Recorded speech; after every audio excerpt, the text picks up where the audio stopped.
Of all the highly industrialized and densely populated areas of Britain, none have such a high accident rate as those engaged in coal mining. Here we're going to show you the type of accident service that has been built throughout the country to deal with this problem.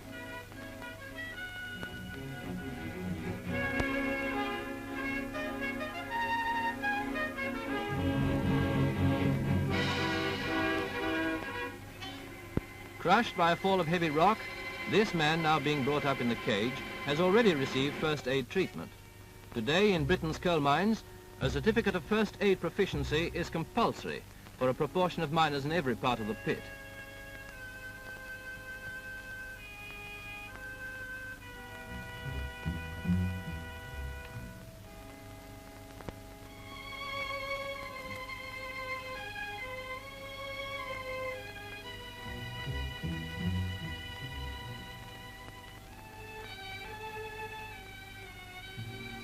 The injured man is being carried to a waiting ambulance, which will take him to a general hospital which has a specially equipped department for dealing with accidents. Here they are concerned not only with the healing of a broken bone, but also with the complete restoration of an injured man.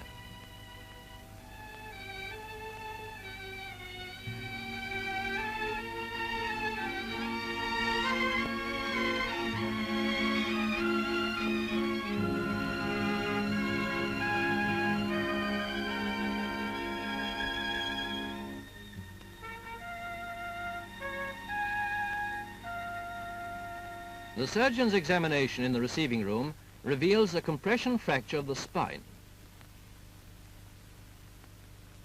The X-ray films now being taken will confirm the extent of the injury. You can see that part of the backbone has been so crushed that it's become wedge-shaped. This is a common accident in mining.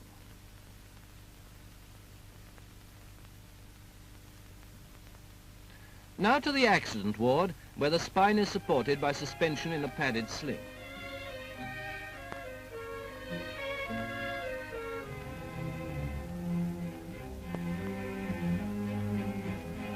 A few days later, when the patient has recovered sufficiently, he's taken to the plaster theatre. Here the spine is straightened by suspending him in this position. Then a plaster case is applied to prevent any movement in the injured part of the spine during healing of the fracture.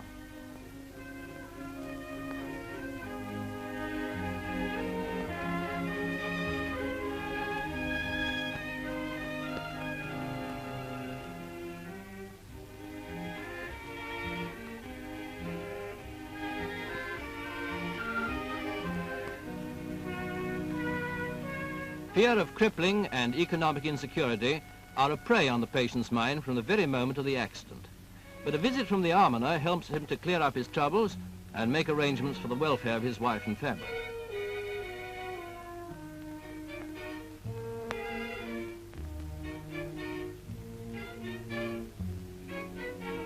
The works doctor also visits him. The knowledge that his employer is interested in his welfare and that his job will be waiting for him when he's fit enables him to face the long, difficult months ahead with cheerfulness and courage.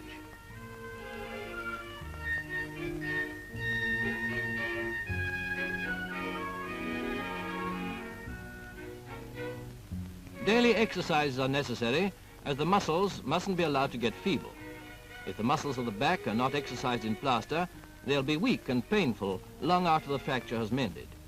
The other muscles mustn't get flabby either, so he's made to do general exercise as well.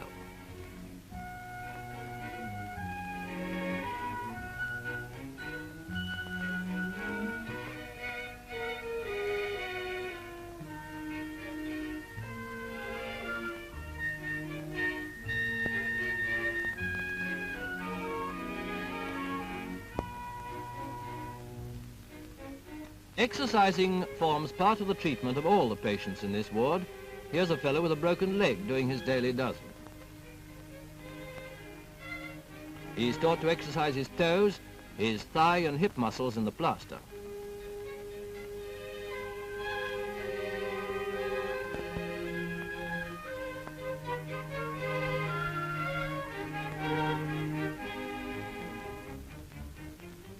This is a nerve injury following a shoulder dislocation.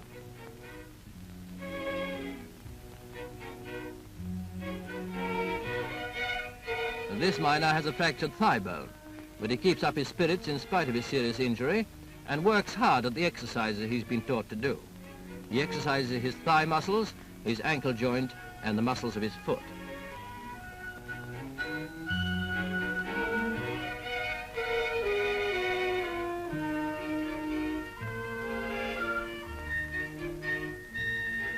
Patients suffering from severe shock are admitted straight to a special ward where everything is kept ready for immediate treatment.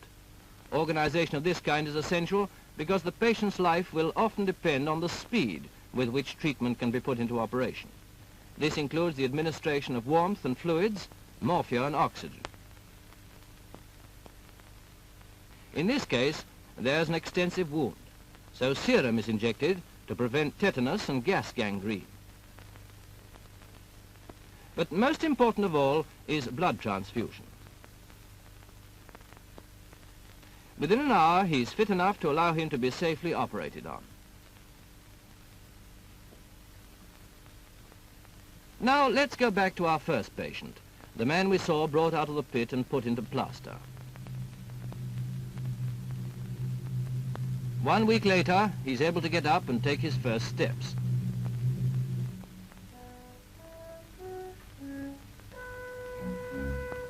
He soon feels his feet again and makes himself useful about the ward.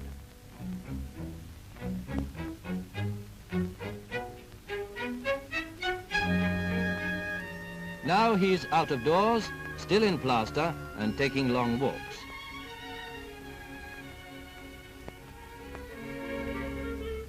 For 4 months he'll be in plaster, and during this time he and his fellow patients come to the hospital every day to join in the exercise classes.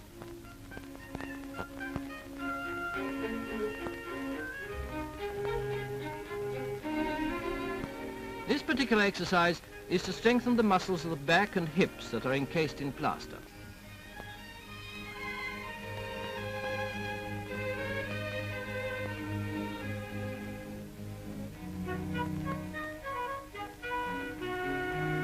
He is also encouraged to exercise his muscles in other ways and be useful into the bargain. At the end of his 4 months, he is out of plaster, his fracture mended.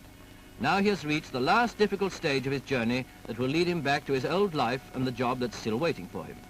Contact has been maintained with the works doctor throughout, and the surgeon is here explaining to him that our patient is about to be transferred to a special rehabilitation center where this final stage of treatment will be carried out. His first impressions are pleasant and encouraging, especially as he recognizes some of his old fellow patients, all of whom suffered serious injuries and are now so fit and active.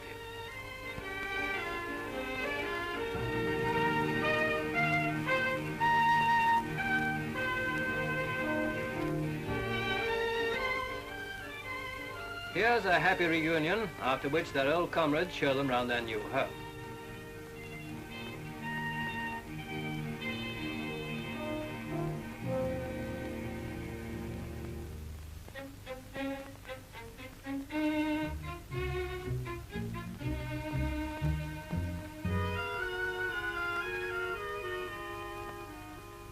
For every man there is a planned scheme of treatment, and each one of them is made to realize that he shares the responsibility for his own recovery, that he must work hard to achieve it. Away from hospital life, the men learn to rely on themselves and become strong in mind and body again.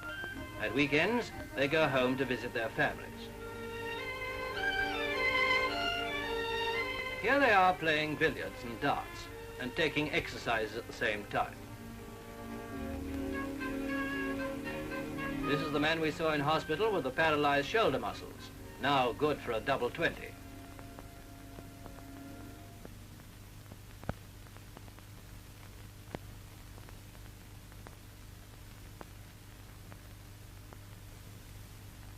This man had a severe hand injury. Now he's giving the newcomers a tune.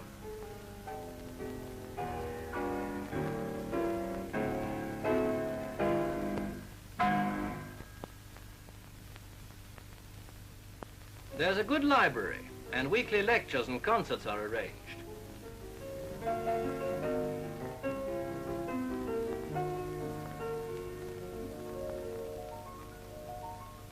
Here the men sleep, and their dormitories overlook the surrounding countryside.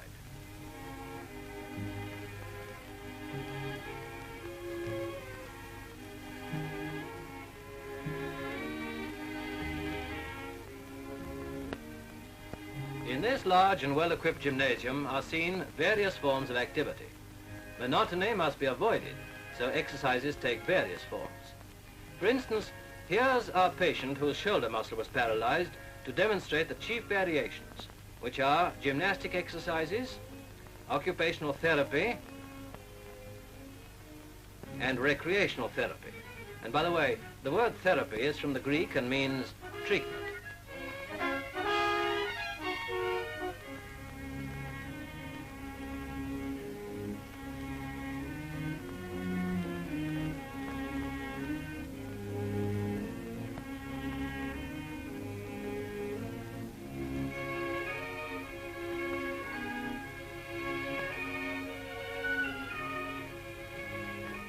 Through these exercises, the men are showing their real spirit and determination to get well quickly, helping one another to keep cheerful through these tedious hours, anxious only to be fit again to return to their families and once more go down the mine to hew Britain's coal, regardless of the fresh difficulties which lie ahead in following one of the most arduous occupations in the world.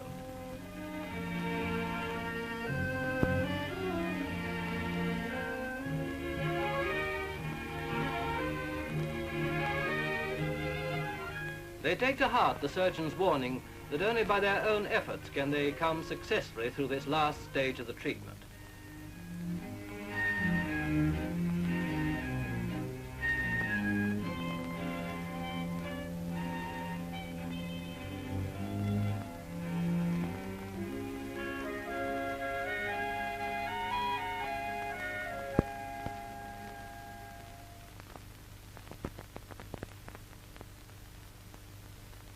The duration of each exercise is carefully timed, as with these men chopping wood in the open.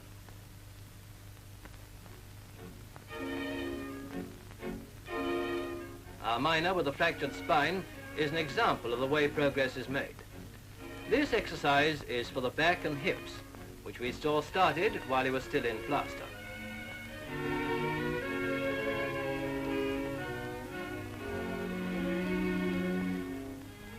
A more advanced exercise 1 week later.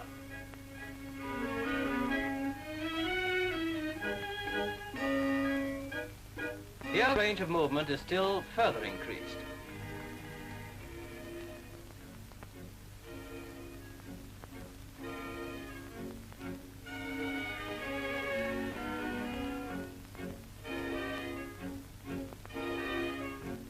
And this final exercise shows that he has recovered the full use of his injured spine as well as the power in the muscles.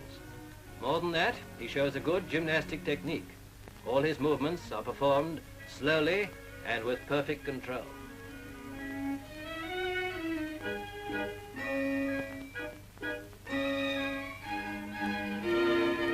Here the patients are in the open air, doing general exercises and also special breathing exercises.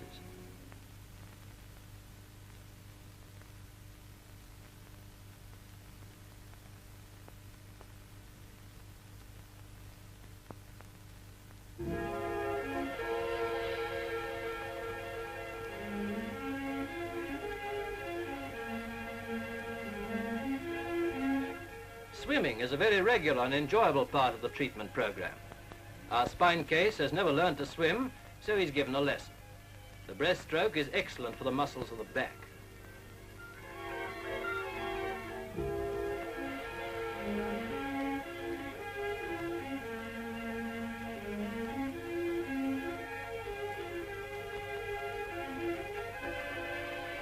These men are learning to dive.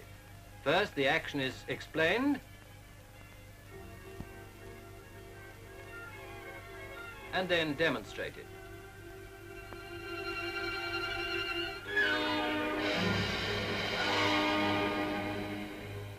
And now the men try it out themselves.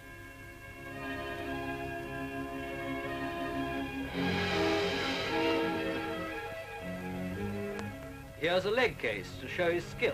Well, determination anyway.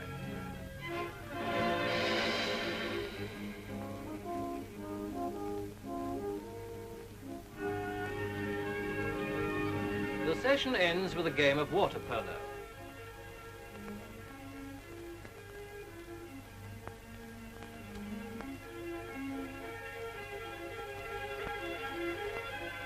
Our spine case, being a non-swimmer, is keeping goal at the shallow end. And here he is, leading his team in a relay game.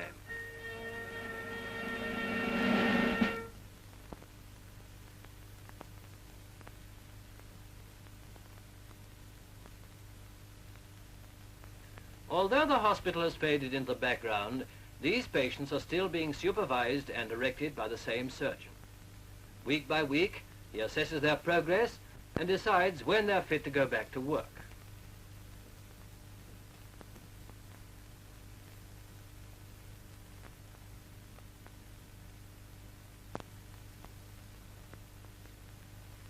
A scheme by which the patient gradually progresses to full work is agreed between surgeon, works doctor and patient, and the way is smoothed by communicating all details to the colliery manager and to the man's trade union, so that all may work together in the last difficult job of reinstating this man to his place in the community.